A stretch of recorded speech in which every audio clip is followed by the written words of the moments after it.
Okay, that's great. Right, well, good afternoon, everybody, and welcome to this session on Java SE 8, Lambdas, streams, and also a little bit about future directions for Java. Now, as an Oracle employee, the first thing that I have to do is show you the obligatory legal slide, which basically says that we're not committing to deliver anything on a particular date. Now, most of the time when I'm talking about Java SE 8, that doesn't really matter because, of course, we released it. But since I am going to talk about some of the future things, I suppose it does have some relevance. But I guess I've given you long enough to read that now, so we'll move on. Now, the first thing that we have to talk about is why do we need to change Java, the language, using Lambda expressions? And really, it's all about the fact that in machines that we have nowadays, we have many more processors than we had before. So everything is multi-core. Many machines are multi-processor. And that really means that we can do things in parallel, really do things in parallel, rather than just using time sharing to make it think that we can do that. And Java as a language has always been designed to have the idea of concurrency built in. If you go right back to version 1.0 of Java, we had the thread class, and that would enable you to create a new thread of execution and have a run method where you could define what you wanted to happen in that thread, which is good. But the problem with that is that if you want to have multiple threads all working together on some task and you want to coordinate those threads, it's actually very difficult because looking at the thread class, you've only got 4 methods that you can use to coordinate threads. You've got sleep, interrupt, wait, and notify.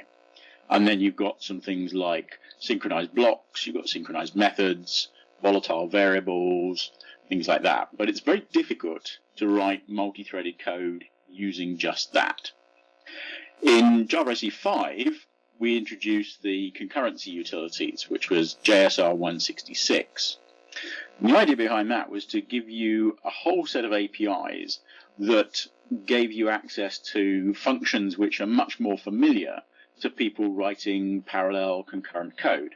So we gave you things like a semaphore, we gave you mutexes, read-write locks, atomic operations, which was a big step forward, and it did make it a lot easier to write multi-threaded code where the threads were cooperating. In Java SE 6, we added a few more features to that library. We included some things like phasers, which gave you different ways of deciding how you wanted certain threads to coordinate their action and deliver a result. In Java SE 7, we gave you even more facilities, and this time, slightly different approach, the idea of the fork join framework.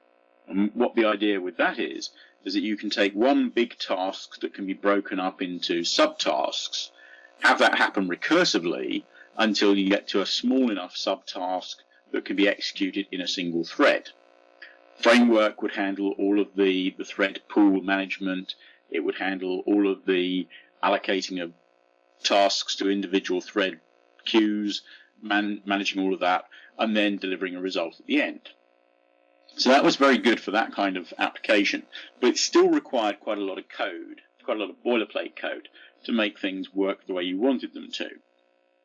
And so with Java SE 8, we wanted to take things to the next level in terms of how to write simple concurrent code. And what we did was we looked at the way that the APIs worked and we thought about it, but it was apparent that we couldn't just add more APIs. We needed to make some changes to the language as well in order to allow those APIs to be developed in the way we wanted them to. And that's what Project Lambda is all about. So let's start then by looking at Lambda expressions in Java. Now, here's a very typical piece of code that we have in Java. It's the kind of thing that we do all the time, where we're taking a collection of data and we want to find something from that collection. So I have a collection of students, and what I want to know is what was the highest score that any student got in the year 2011. And I've written a piece of code here. We can examine what happens. So I create a variable called highest score, which will remember what is the highest score. And then I've got a for loop. So I iterate over the collection using the for each syntax.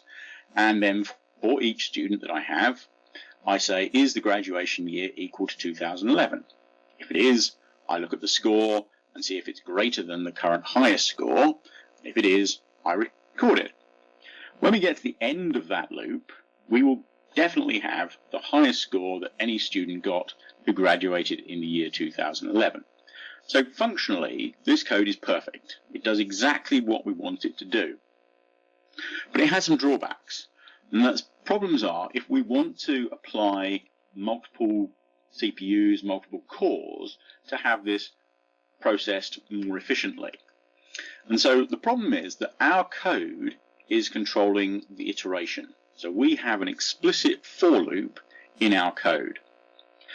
The problem with that is that no matter how clever the compiler is in terms of trying to break that up into multiple threads, we have dictated the order in which the execution must happen, because our loop is saying that we must iterate over the collection of students, and therefore it has a defined order. The problem with that is that if we try to break it up into multiple threads, it introduces non-deterministic behavior, and so we might end up with the results being generated not in the order that's given by our loop. So what we have here is inherently serial code. It has to work as a single thread from beginning to end. The other problem we've got is that even if I wanted to change my loop and try and create my own threads, because I have a single variable here, highest score, which I'm changing, it's not thread safe. So there's state involved, and we're changing that state. If we wanted to use several threads to do it, we would need to apply locking, we'd have contention, and we need to work around that. So we need a better way of writing this kind of code in Java. Now we can do that even using Java SE7 or earlier. So let's look at how we would do that. So now I've rewritten the same piece of code, but using a different approach. So what I'm doing here is chaining together a sequence of method calls in order to do the same thing. So now I'm saying, take my collection of students and call a method called filter on those students. And the filter method needs to understand how to filter the students. What I've done here is I've used an inner class, and that implements the interface called predicate. And that has a single method called op, which simply returns whether the graduation year is 2011 or not. So it's a Boolean. What we get from the filter method is a set of results, which are all the students who graduated in the year 2011. So we then pass those results onto another method called map. Map again uses an inner class to say how we want to map those results. That uses an interface called mapper, which has a single method extract, which returns the score of those students. What we get from the map method as a set of results is the set of scores of all the students who graduated in 2011. What we then do is pass that set of results into a reduce operation, which in this case is max, and that will give us the maximum value from that set of results. So the effective result is exactly the same as we had before, but this has a number of advantages. Because we're not explicitly stating the for loop, what we can do now is we can allow the library code in filter, in map, in max to make decisions about how best to implement this. And because there is no fixed order, the code underneath could, if it wanted to, break this up into a number of parallel tasks and have them execute at the same time. So what we've got now is code that's not inherently serial. It's code that could be serial, or it could be parallel. Now, in addition to that, because we're chaining together a sequence of method calls, we can also make optimizations if we understand what's happening. So we could do lazy evaluation, we could do shortcuts through the code to avoid having to do multiple passes on the data and so on. Also, because we don't have any mutable state, we don't have a variable that we're keeping track of, it's thread safe. So the code underneath can handle all of the use of variables and can make sure that that is guaranteed to be thread safe and not worry about those issues at the client level. So this is great. So now we have a much better solution to our problem, which can be made concurrent, it can be made parallel. What's the downside? Well, the downside is that it's just plain ugly. If you look at the code that we've got here, I've colored it. Some code is orange, some code is blue. And really the orange code is the only code that we're interested in. We want to filter, we want to map, we want to max, and how we want to filter, how we want to map. The rest of the code is blue, and that's just got to be there in order to make the orange code work. So we've got lots of extra brackets, we've got lots of extra definitions of interfaces and methods and so on. So what we need is a simple way of doing this. And that's what Lambda expressions is all about. So what we'll do is we'll take this piece of code and we'll rewrite it using Lambda expressions. As you can see, it's a lot shorter than what we had before. So let's look at the Lambda expressions and see what they actually are. Now, for the purposes of what we're explaining at the moment, you can think of a Lambda expression as being like a method, but it's not really a method. And I'll explain why as we go through. But for now, think of it like a method. When we call the filter method, we pass in a Lambda expression. The Lambda expression has an arrow in the middle. On the left-hand side of the arrow, student S, is the parameters that we're passing to this sort of method. The right-hand side of the arrow is the body of this sort of method. And we can immediately see why it's not really like a method, because there's no explicit return statement. What we're doing is we're comparing the graduation year of the student to 2011, which is a Boolean operation, so we're effectively returning a Boolean. The compiler will look at that and infer for us that the return type of this sort of method is a Boolean. Similarly, if we look at the map method, the Lambda expression we use there, we have student S as the parameter, and then the body of the Lambda expression is simply to return the score of that student. So again, the compiler will infer from that that the type of the return is the same as whatever getScore returns. Now, one thing I do have to note here is that this is not JDK8 code.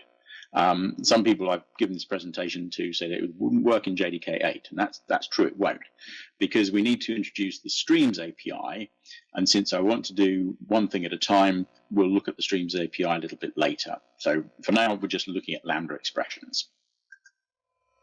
So the good thing about this is it's much more readable, it's more abstract in its approach, and it's less error prone in terms of when we want to maintain the code, when we want to write the code originally. So it's a much better approach than we had before.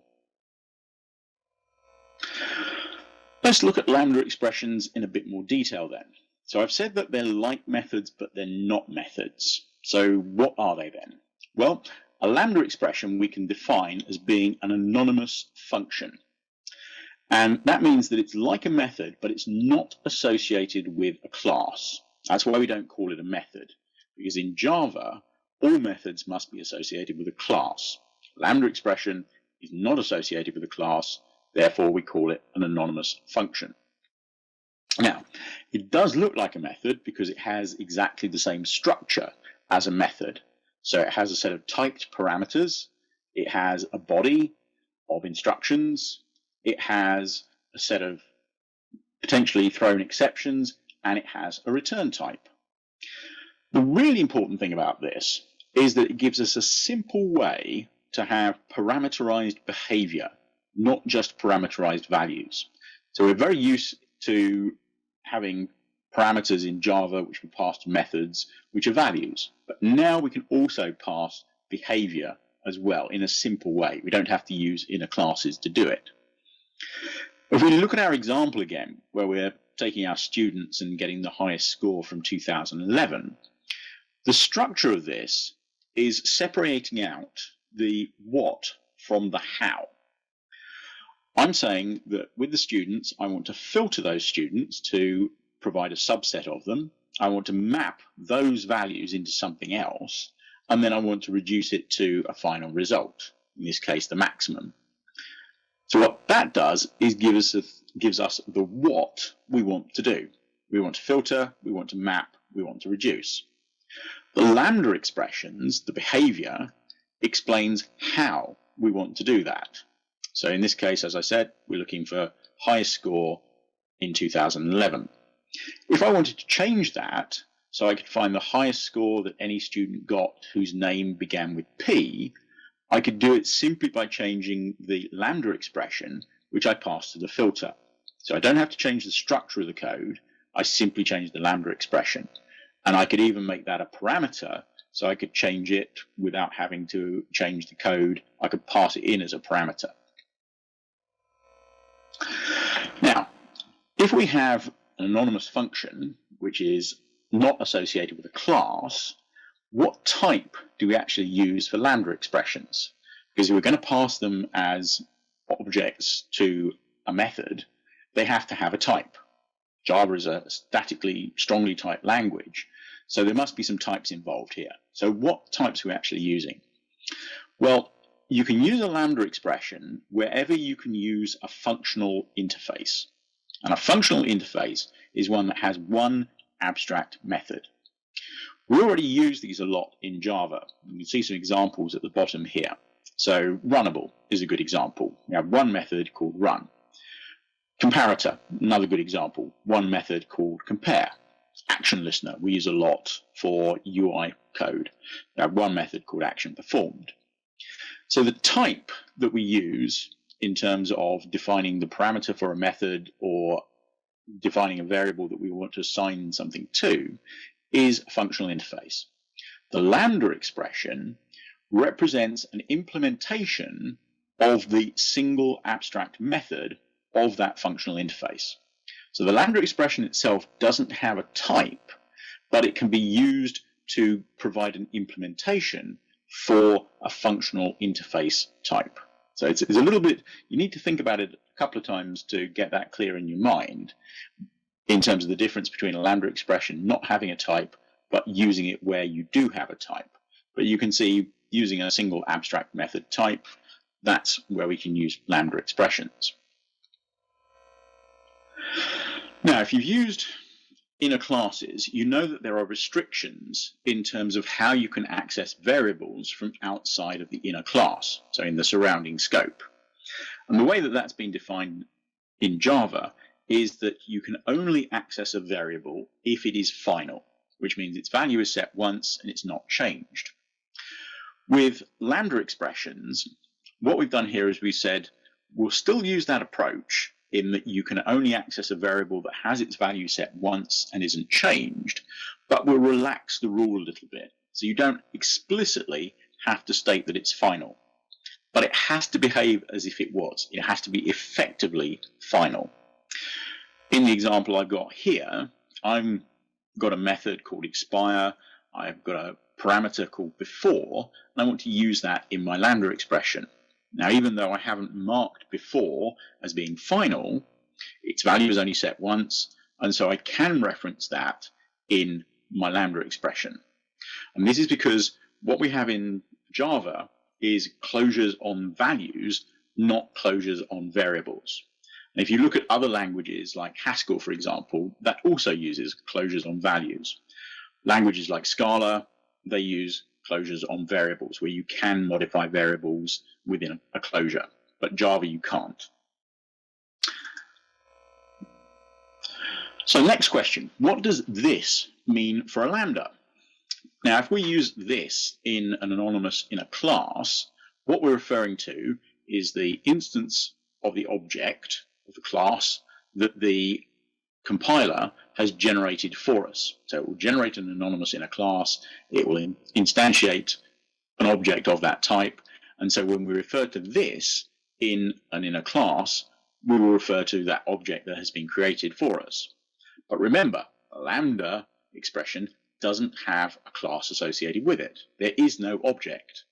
So when we refer to this, what we're actually referring to is the object of the surrounding scope.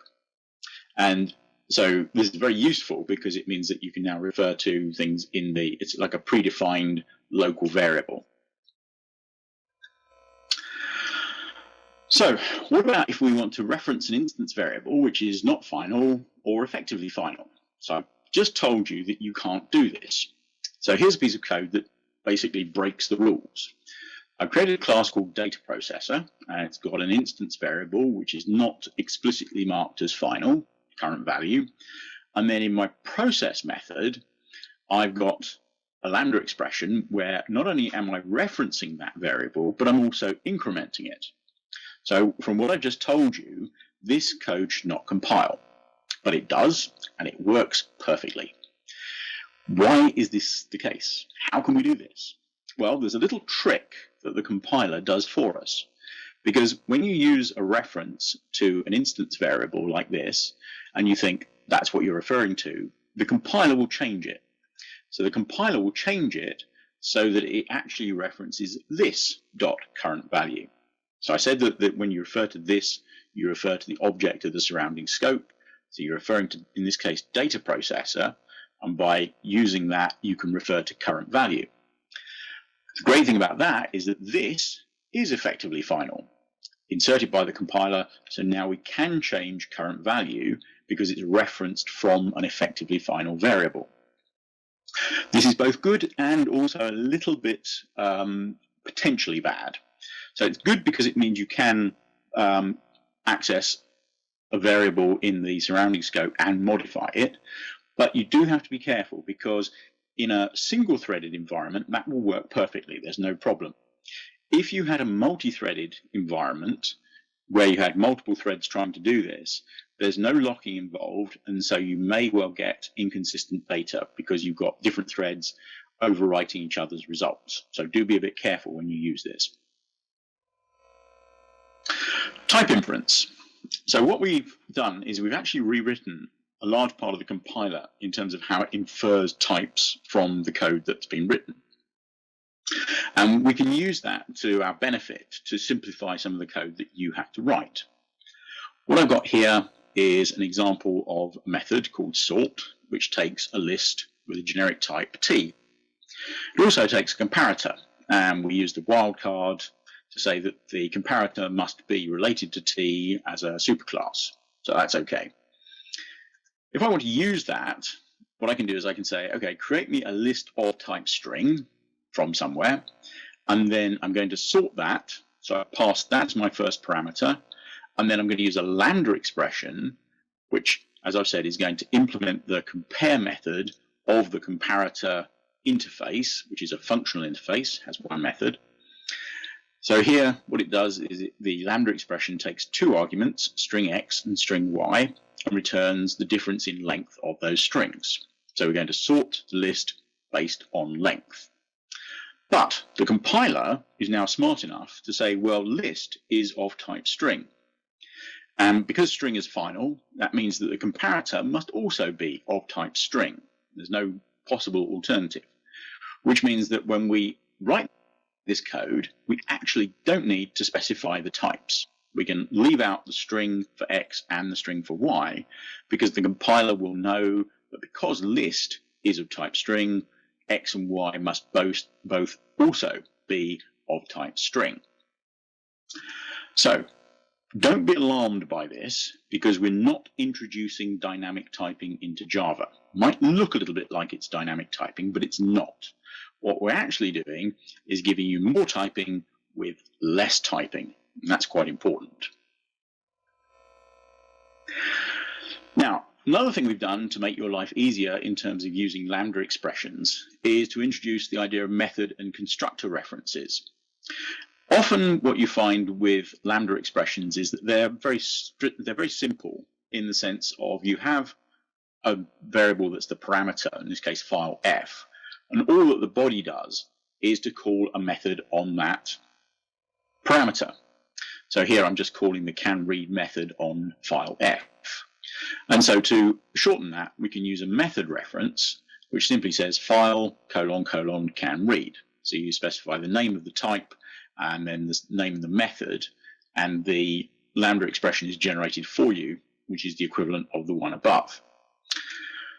Same syntax works for constructors. So if you want to have a constructor and generate a new object, then you can do something like this, where I want to create an array list of type string and a new one. So I just do array list of type string, : new, and that will instantiate a new object. Same idea as the method reference. So that's a quick introduction to Lambda expressions. Now what we need to do is look at how we can modify the existing libraries to take advantage of Lambda expressions. So here's what we're effectively trying to do. Now, if we go back to the kind of examples that we've already been looking at, what we're doing is we're saying, let's take a collection and let's do the typical filter, map, reduce type of operations.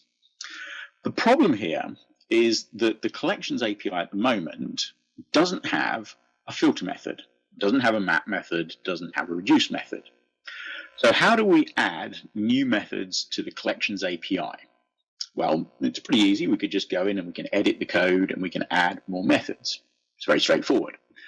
But the problem, the drawback, is that a lot of the collections API is based on interfaces. So collection is an interface, list is an interface, set is an interface. And if we want to add these methods to an existing interface, we have a real problem with backwards compatibility. Let's say that I have in the past written an implementation of list. So I've got my list. And along we come and we say, right, in JavaDay 8, we're going to add a filter, map, reduce method to the list interface. That's great until somebody wants to use my compiled myList object and they try to reference filter.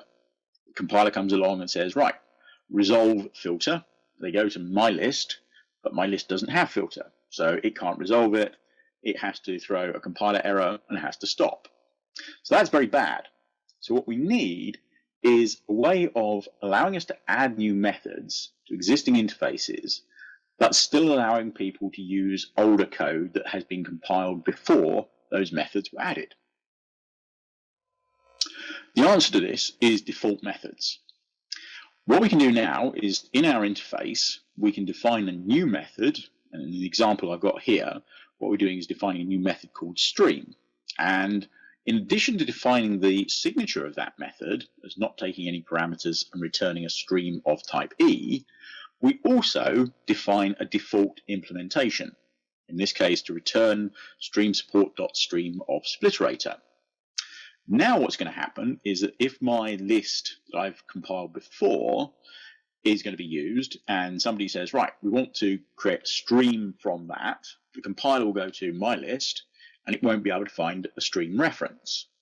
Rather than stopping because it can't resolve that, it will go back to the interface and say, there's a default implementation, we will use that, we can resolve the method call, we can continue compiling. So we allow new methods to be added to interfaces without breaking backwards compatibility. Now, of course, the observant amongst you will sort of say, well, hang on a minute, just wait a second, aren't you adding multiple inheritance to Java? And the answer is, well, yes and no. Because if you think about it, Java already has multiple inheritance of types.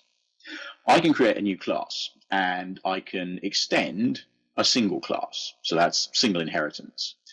But I can also implement multiple interfaces. And through polymorphism, I can view an object of that type either as the class itself, the superclass, or any of those interfaces. So we already have multiple inheritance of types through the use of interfaces. What we're now doing is adding multiple inheritance of behavior. What we're not doing is adding multiple inheritance of state. And if you look at languages like C++, that's where a lot of the difficulties arise with multiple inheritance, when you've got multiple inheritance of state. Now, having said that, there are still some places where you can run into some problems that you need to be aware of. Let's say I have a class and I implement two interfaces, A and B. Both A and B have a method called foo, and they have default implementations for that. Both of the methods have the same signature. And in my class, I don't implement foo myself. When somebody uses my class and they want to call the foo method, what happens? The compiler looks at interface A and there's an implementation for foo. It looks at interface B and there's also an implementation for foo. Which one does it use? Does it use the first one? Does it use the last one? Does it pick one up random? Well, the answer is if it cannot resolve between two methods in two different interfaces, it will give you an error. And what you will then have to do is you will have to modify your code to eliminate that problem. Typically what you might do is you say, well, okay, I want to use the one in interface A. So you create your own method in your class called foo, and you just reference the default method in interface A. Another thing we've done related to that in Java SE8 as a change to interfaces is we now allow you to put static methods in interfaces. So whereas before you couldn't do that, now that we do have multiple inheritance of behavior, it actually makes sense for us to allow static methods to be included in interfaces as well.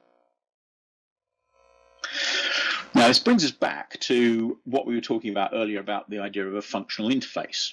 So I mentioned that a functional interface was one that had a single abstract method. And what you find is that this now means that it doesn't necessarily only have one method. So let's take an example, which is predicate. And that's one of the new interfaces that have been included in the function package. That actually has 5 methods in it, but it is a functional interface because only one of those methods is abstract. What are the other 4? Well, 3 of them are have default methods. And if you have a default method, by definition, it's not abstract. The 5th one is a static method. And again, by definition, because it has an implementation, it's not an abstract method. If you want to, you can define your own functional interfaces. And to make life easier, you can use the functional interface annotation, and the compiler will check for you that your interface only has one abstract method. And it will check that that's true, and therefore, if it's not, it will give you an error.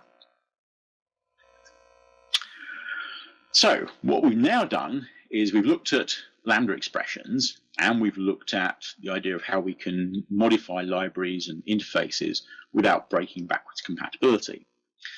Let's put those two things together and see how we can make life really easy for developing parallel code using the new Streams API.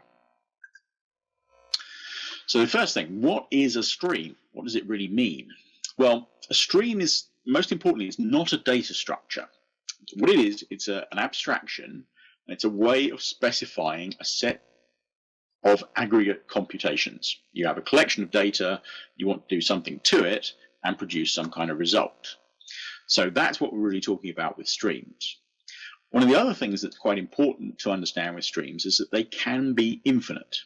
So it's very simple in Java to create an infinite loop. Just the same in Java with the Streams API, you can create an infinite stream.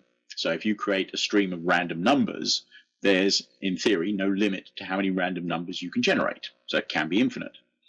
And sometimes you do have to think a little bit differently in terms of how you use this, because people are very used to the idea of having an infinite loop, which has a test in it, which says if this condition is true, break. And so they can break out of an infinite loop.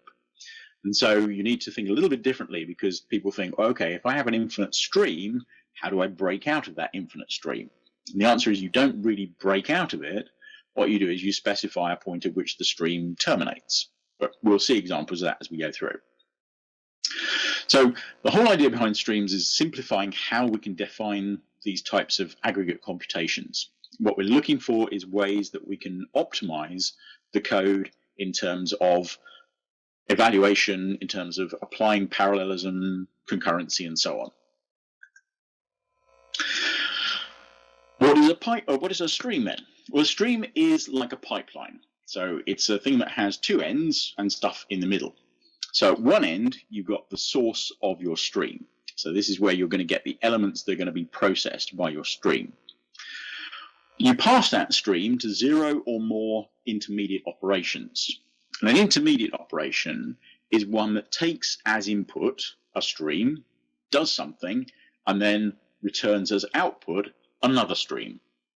That way you can feed the output from one intermediate operation to the input of another one. So you can chain them together as many as you want. Once you've completed all those intermediate operations and you need to terminate your stream, you need a terminal operation. And that's something that's either going to produce a direct result in the form of like a number or an object or an array, list, or it's going to produce some kind of side effect. And side effect could be something as simple as just printing a message, but it doesn't necessarily return a direct result. So let's look at this example here where I've got a set of transactions, and what I want to do is process them. So the first thing I need to do is to create a stream source. So we call the stream method on the transactions collection. This is the new method that we have in the interface. So we call the stream method and we get a stream as our output. We pass that to two intermediate operations. There's filter, which uses a Lambda expression to say how we want to filter it. In this case, we're going to say that we want to find all the buyers whose city is London. And then we'll pass that set of results to another intermediate operation mapped to int, which is going to use another Lambda expression, in this case a method reference, to get the price of those transactions. Now that we've finished with the intermediate operations, we pass that to a terminal operation, which will provide a sum of all of those transaction prices. In terms of ways to create a source of stream source, there are a number of different ways you can do that. So obviously collection has stream, and that's a serial stream. You also have with collection a parallel stream method, which will produce a set of parallel streams that can process things in parallel. If you have an array, that's a collection of data, but it's not a specific collection in terms of the API. So we can generate a stream from that, either using the arrays.stream method or the stream.of method. There are also some useful static factories. There's things like files.walk, which will return you a stream of file references from a particular point in your file system. And if you really want to, you can create your own stream using the java.util.splitterator class. And that's the thing that's used underneath all of the other streams-based APIs. So splitterator is really the heart of the streams implementation. What you get with a stream source is not just a set of elements from the collection or the file system or whatever. There's a couple of other things you get as well. So one of those is the ability to decompose the stream into parallel operations. So I said if you create a parallel stream, then it will execute the code in parallel. The way that it does that is by using the fork join framework. So underneath, the library code will take the stream and it will provide all the different elements into a number of queues and have them processed by different threads and produce a set of results at the end. Internally, what we also do is we apply characteristics to streams. And these are used so that we can optimize what happens next with a stream based on what we know about the stream. So there's things like a stream can be ordered, which means that the elements in that stream have a specific order. If you think about something like a list is stored in a specific order, whereas a hash map is not stored in a specific order within the data structure. So a list would be ordered, a hash map would not be ordered. Then you can also have sorted. So sorted is like a refined form of ordered, because it means that you have actually applied a sorting algorithm to it and you define the order in which those elements are provided. It could be alphabetic, numeric, whatever. We have the idea of a distinct stream, which means there are no duplicate elements in that stream. We have sized streams, which means we know how big the stream is. An infinite stream would not be sized because we don't know how big it is. And then there are things like non-null to indicate that there are no null elements in the stream, immutable, which means that you can't change that stream, and concurrent, which means it can be processed concurrently. Now, when you look at how these things work, you often think, well, okay, so we're calling one method, that generates a set of results, we pass that to the next method, that generates a set of results, and we pass that to the next method, and so on. But that's not really what's happening. What actually happens is that only when we get to the terminal operation does anything really happen. And what we do at that point is we gradually pull elements through the pipeline. So we only pull elements through the pipeline as we need them. So rather than, like, for each intermediate operation, creating a whole new stream with all the results before passing it on to the next one, we only pull individual elements through as we need them.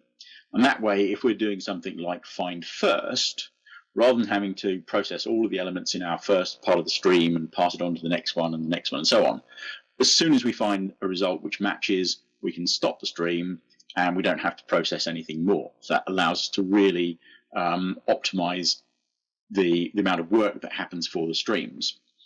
We can also do things around avoiding multiple passes on data. We can do lazy evaluation of certain things. And as I said, using the characteristics of the stream allows us to decide whether there's further optimizations we can do.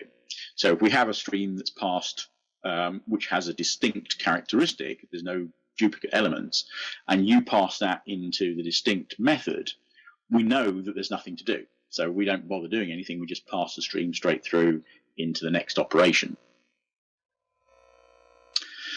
Maps and flat maps. So I've talked a bit about maps, and we've seen a couple of examples where we've used those.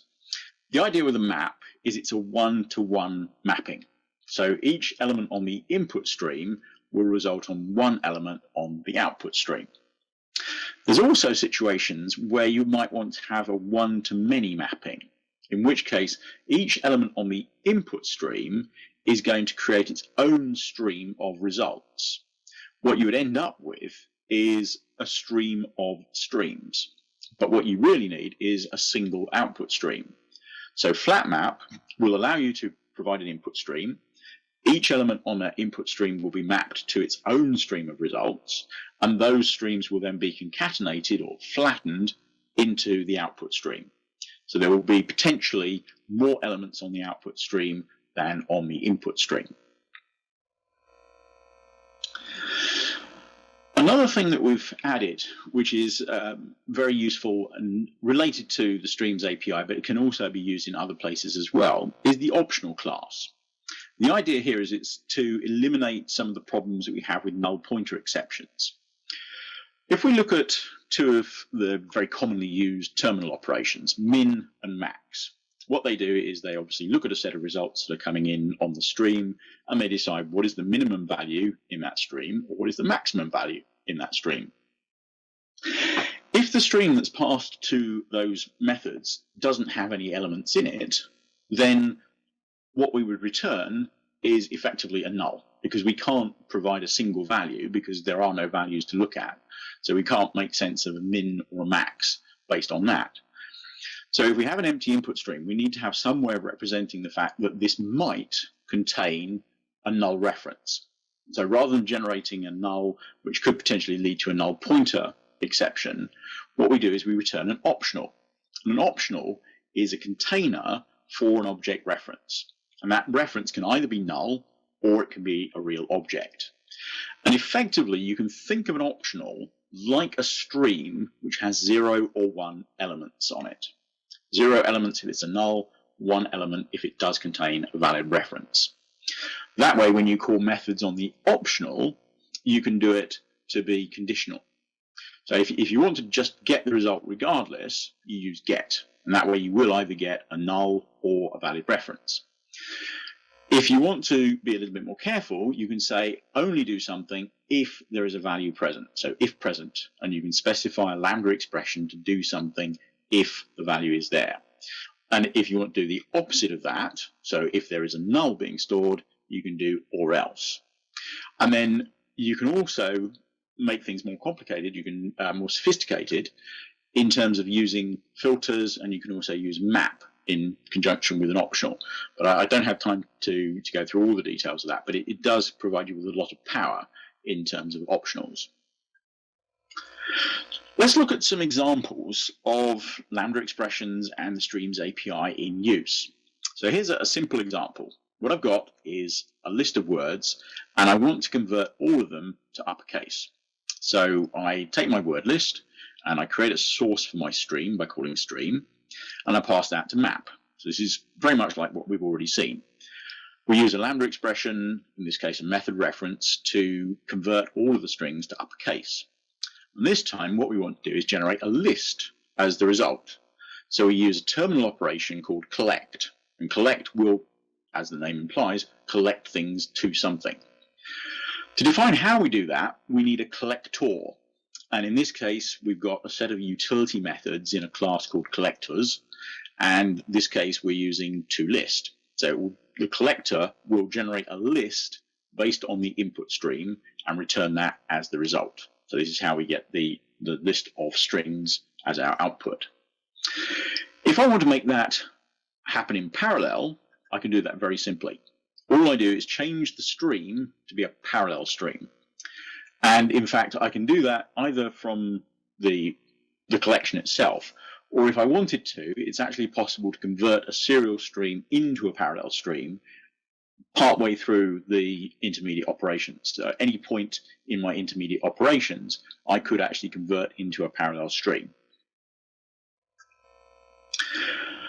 One of the other places that we've added a new method, which is very useful in terms of streams, is in buffered reader. So now there's a lines method in buffered reader, which will return a stream, which are the strings of text from the reader. If you have something like a buffered reader that's associated with a file, and we want to count how many lines there are in that file, we can do it very simply. We take our buffered reader, we create a stream source using lines, and then we don't need any intermediate operations. We simply pass that directly to a terminal operation, which in this case is count, counts the number of elements in the input stream, which is the number of lines in the file. So as you can see, suddenly we can read, or we can tell how many lines there are in a file in one line of code. Let's do something that's a little bit more complex. How about if I want to take lines 3 and 4 from a file and convert them into a single string? So again, I take my buffered reader, I create a source for my stream using lines, and then I pass that to skip. And what skip does is it takes the input stream, skips the first n elements of that stream, and returns the rest as the output stream. Limit does the opposite of that, so it returns the first n elements of the input stream as the output stream. And then we pass that to collect again as our terminal operation, using a different collector, which in this case is joining, to join the results together. Now here's an interesting thing in terms of how we can optimize. If there are 1,000 lines in my file, what's not going to happen here is that we read all 1,000 lines from the file, pass that to skip, which will return 998 lines of the file, pass that to limit, which will return 2 lines of the file. No matter how many lines there are in the file, this will only read 4 lines, because the library code, in terms of collect, will only pull through 4 lines of text, because the first 2 will be skipped, then it will pull through the 3rd and the 4th, which will go through limit. When it tries to pull through the 5th, limit will say no, no more, and we terminate. Example of using flat map. What about if I want to collect all the words in a file into a list? So again, I take the lines as my stream source, and I pass that to flat map. Now remember, flat map is a one-to-many mapping, and so each line of the file is mapped to a stream of results. So we use stream of, and we use the line.split based on a regular expression to separate up the line of text into individual words. Pass that to filter so that we can then eliminate any zero-length words in case we've got double spaces or something, and then pass that to collect again to generate a list. And then I can make that even more complex, and I can say what I want is to create a list of unique words in lowercase, all sorted by length. So now I'm doing the same thing. I'm taking my lines as my source, passing it to flat map so that I can create streams of the words from the files and flatten that into a single stream. pass that into filter to eliminate zero length words, pass that into map so that we can then create lowercase words, pass that into distinct to eliminate duplicates, pass that into sorted using the same comparator that we saw earlier, where we're taking X and Y as our arguments and then sorting by length, and pass that into collect. So as you can see, this is a good example in terms of how you can write something that's really quite complex in only a few lines of code. And it's well worth thinking about how much code you'd have to write in Java before lambdas and streams in order to do that, and how much code it would actually require.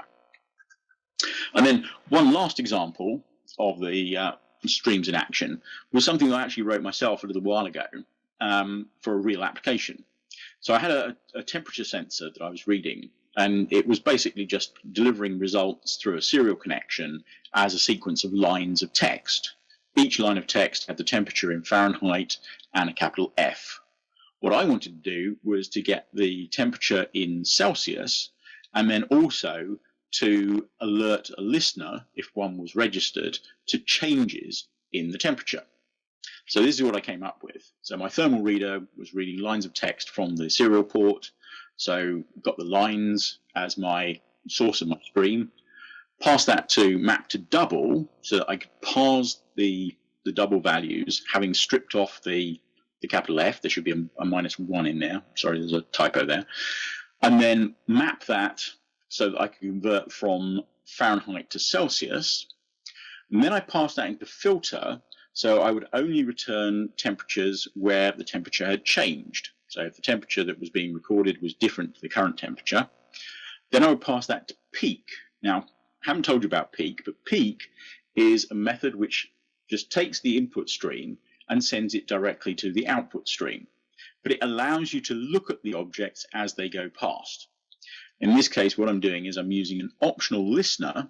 So I say, listener, if present, then tell that listener that the temperature has changed.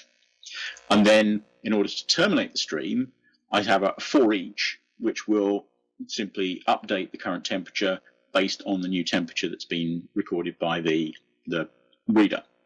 And this was one of these situations where I wrote that code and I thought, that's great. And it worked, and it was wonderful, and I was very happy with it. And then I thought about it a bit more, and I thought, I don't know how it works, because I was changing the current temperature in my Lambda expression, which is when I found out that the compiler actually adds the this reference for you in order to allow you to change the variable, even though it's not explicitly final or implicitly final. So that's all about Java SE 8. Let's just spend a few minutes briefly talking about ideas for the future. So we're working on Java SE 9 at the moment, and there are a number of ideas that are being actively progressed in terms of development. And if you go to the OpenJDK project on java.net, you will find that there are a number of what are called JDK enhancement proposals, or JEPs, which you can read up on, and they define a lot of the ideas that we're working on. So there's all sorts of things that we're doing around sort of better ease of use. So Project Jigsaw is probably the biggest one in terms of modularization for the platform. And we've already delivered some of the source code for that in terms of separating out the different modules into the OpenJDK source code tree. There's other projects we're working on in terms of improving the way that Java can use not just CPUs, but GPUs. That's Project Sumatra and things like that. So there's a whole number of different things that we're looking at for Java SE 9 and working on at the moment. But for beyond Java SE 9, one of the things that we're also looking at is the idea of value types. And so here's a very typical, again, piece of Java code that we might have. We create a class which has two references to integer variables, and they're final. So it's an immutable class.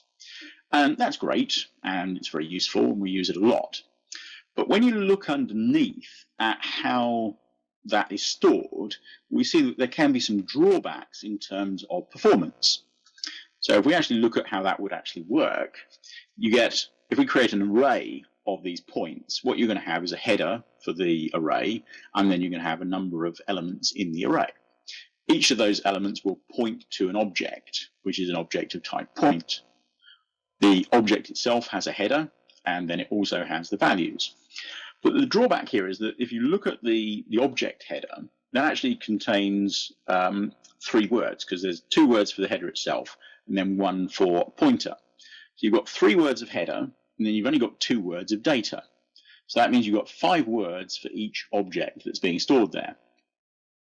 And the problem that we see now is that machines have changed over time. So Moore's law has had a big effect, and it's affected the speed at which processors work far more than the speed at which we can access memory.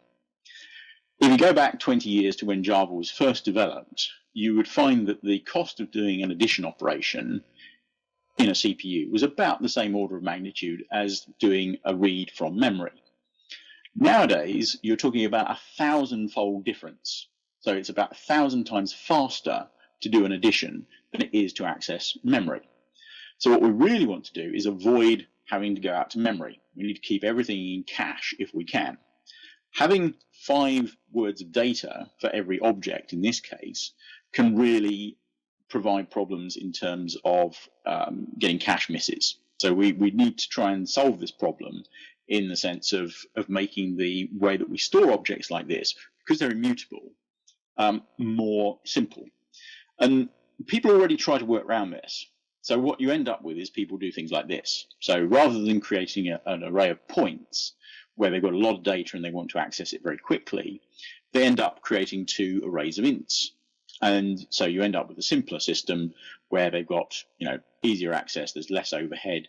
But the problem is, of course, that you then don't have the link between the 2 other than the index of the array. So you've not got the nice encapsulation, you're moving away from object-oriented programming and losing all of those good things.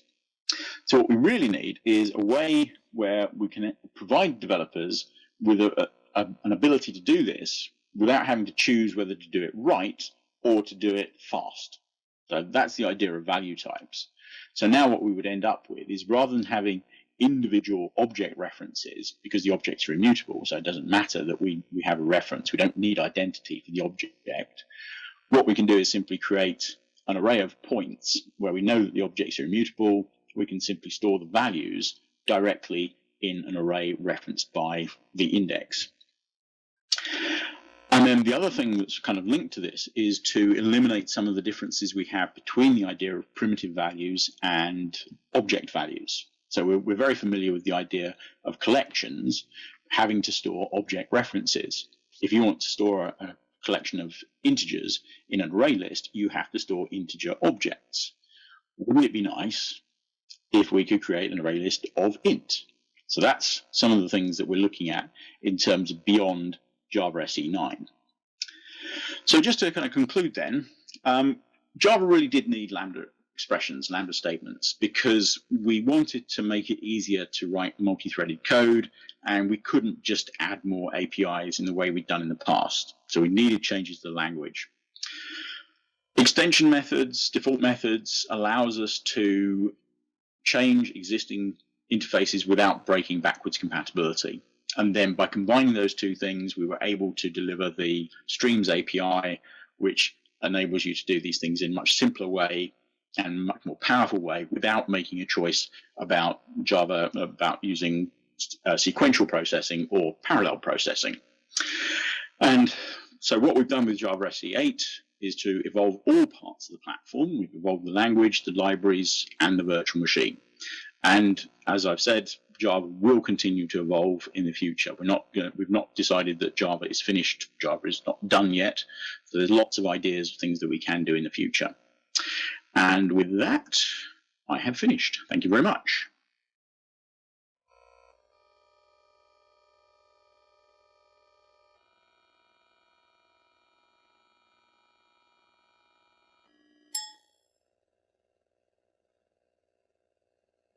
Yes, I do.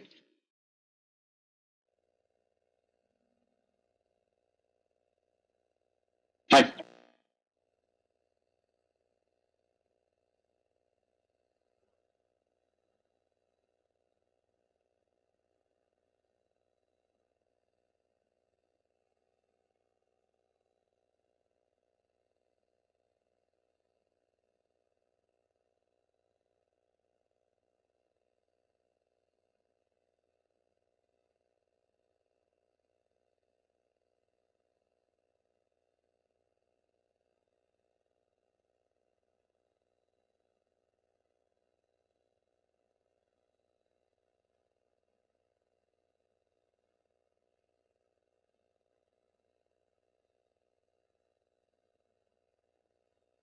Yes.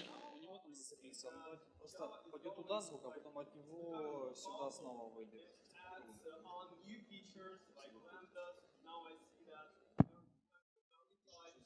So, how do you think? Will these new features be abused by non-disciplined developers, which would just scatter their code with Lambda expressions all over the place and like violating all the principles of single object responsibility, like having some nicely separated routines and having the same level of abstraction so that the class deals only with the functionality it has to deal with and not with some low-level details. Right. Yeah, I mean, it's always a difficult balancing act for us.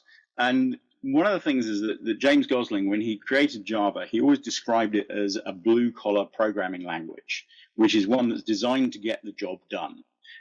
It's not designed to be an academic exercise. It's not designed to be a sort of toy programming language. It's really about getting the work done. What we've tried to do in terms of adding things like Lambda expressions and the Streams API and potentially value types in the future is to look at how we can make people's lives easier in terms of getting the work done. But you're absolutely right. I mean, it does open up more things in terms of how people can abuse the language.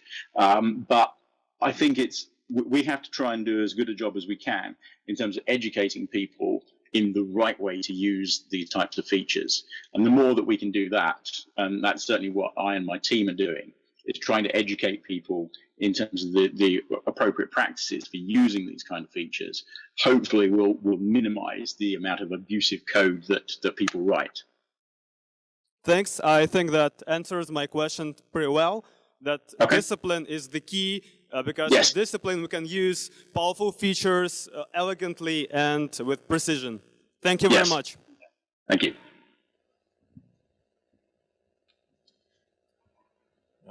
Hello. Yeah, I can hear you. When I use some intermediate operation on stream, like skip or limit, it actually marks the original stream as kind of done, so that it throws exception if attempted to use. Why so? Is that on purpose or because of some limitations?